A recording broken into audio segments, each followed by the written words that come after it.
But instead of telling her off, Madame Julie fixed her attention on Mirabelle, who had followed Ellen and was fluttering her arms behind her back like wings. Ellen expected the teacher to be furious, but instead Madame Julie clapped her hands in delight. "Yes, yes, that is just the movement I have been trying to teach you all," she said. "Everyone watch this little newcomer and copy her. Arms back, fingers spread out, and flutter. Well done, my dear, you move just like a real swan." "That's because I am one," replied Mirabelle. "A wicked sorcerer turned me into one, and I see he's been at work here too. There's a whole flock of you." Madame Julie laughed. She obviously didn't recognize Mirabelle as the girl who had once been so cheeky in her class. "Ah, you know already the story," she said. "That is very good. Now join the line, please." "It's not just a story," said Mirabelle. "It's only too real. Unless we can discover the spell to break the magic, we'll all be swans for the rest of our lives." "That is enough talking," said Madame Julie. "Now, we will practice the head movements.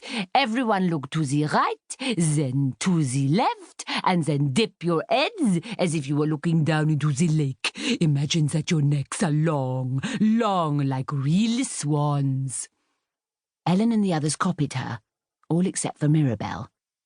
"I agree about not wasting time talking," she said. "There's no time to lose.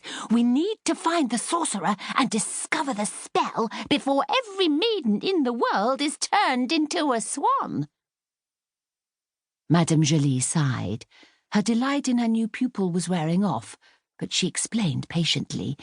"We already have a sorcerer." She pointed to a little boy with a black cloak and an innocent expression. "Oscar is doing a very good job," she said. "He does the dance very well. He just needs to practice looking more, how do you say, more evil." "Nonsense," said Mirabelle. "That's a mere child. The sorcerer is a fully grown man. We must go in search of him immediately." She pranced towards the door, flapping her arms wildly as if she were flying. "Are you coming with me, Ellen?" she asked. Ellen shook her head and felt her face turn pink. "What a strange child," said Madame Julie once Mirabelle had gone. "She looks very like you, Ellen. Did you bring her?" "No, madame," said Ellen. She didn't feel like explaining how Mirabelle had come out of the mirror. No one ever believed her anyway. "Well, never mind. We have now wasted half the class. Let us practice the scene when the sorcerer comes back. Everyone bend the knees, raise the arms, and turn the head away from Oscar. Remember, he is a wicked sorcerer, and you are terrified of him. Oscar, please do not smile. You are evil. Remember, evil." As the practice continued, Ellen tried not to think about Mirabelle. When the class had finished, they all curtsied to Madame Julie and trooped into the changing room. Ellen was relieved that no one else was there.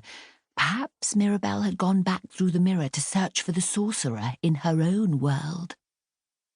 Ellen had another go at singing as she walked back through the park.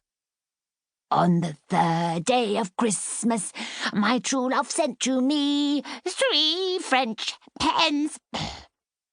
"That sounds terrible, Ellen," came a voice from behind a bush, and out popped Princess Mirror-Belle. She was still dressed in white and wearing the swan headband.